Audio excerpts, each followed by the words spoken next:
friend of mine was asking me about meditation the other day, asking me if I ever tried meditation, and I was very honest about the fact that I don't think meditation is like hypnosis. So when I compare the two, don't think that I'm comparing them. I'm just saying, like hypnosis, you have to just let go and accept what is going to happen. You have to just let go and just flow and just be calm and still.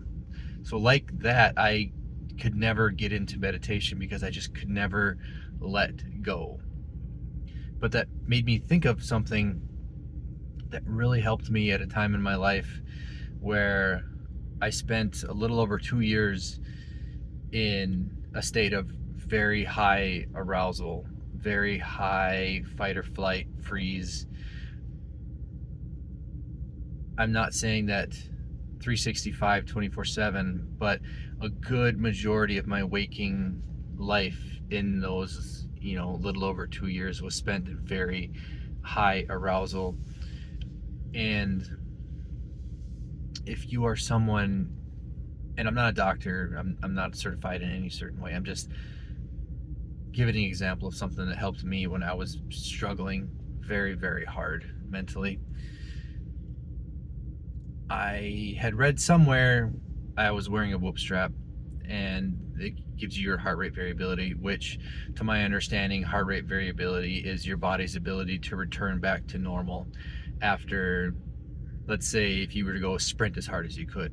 Like, how fast can your body's heart rate turn back to normal? Or if you have something startle you and you're having like a panic attack or a lot of anxiety, and how long does it take for you to rise up and then come back down? I believe that's how heart rate variability worked. And mine was always awful, because I was always just in this heightened state of panic all the time. And I was looking up ways to improve your heart rate variability, and one of those things that I had seen was taking ice baths. And I didn't do this for the reasons why it actually worked.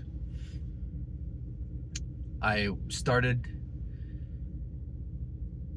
with I just started with cold showers. I never actually got to ice baths. I just used cold showers.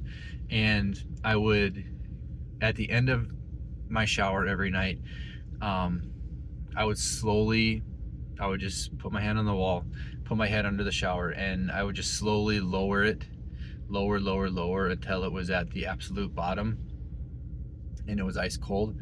And I would just see how long I could last. And to be honest, for the first couple days or even first couple weeks, it was maybe like a breath or two, and then I just couldn't do it anymore. And I started reading things about breathing techniques, box breathing, more specifically. I'm pretty sure, if I remember right, box breathing is the breathing where you have a time increment, and it's the same for breathe in, hold, breathe out, hold. So box breathing, I'm pretty sure, is, let's just say, inhale for 5 seconds, hold for 5 seconds, exhale for 5 seconds, hold for 5 seconds, and then repeat.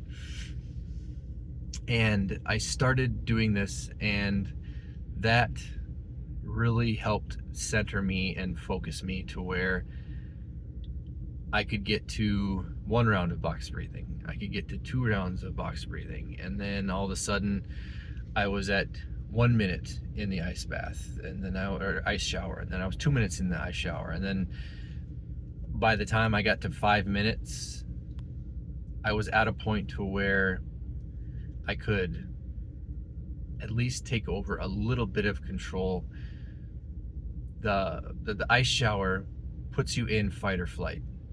It's a fight or flight response. It's something that is extremely undesirable. Your body wants it. It just puts you in fight or flight. It's just that massive change, that ice cold, just that massive change in your environment where your body's just, I gotta get out of this.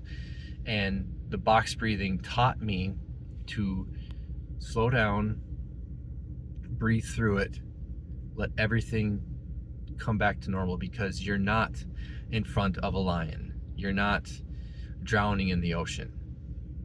It gives you the opportunity to breathe through that and come back down and realize, okay, there is no emergency. There is nothing wrong right now. You're just uncomfortable. And that is something that helped me tremendously. So if you are someone who is struggling, I was struggling really bad for a long time. I'm still struggling, but it's better.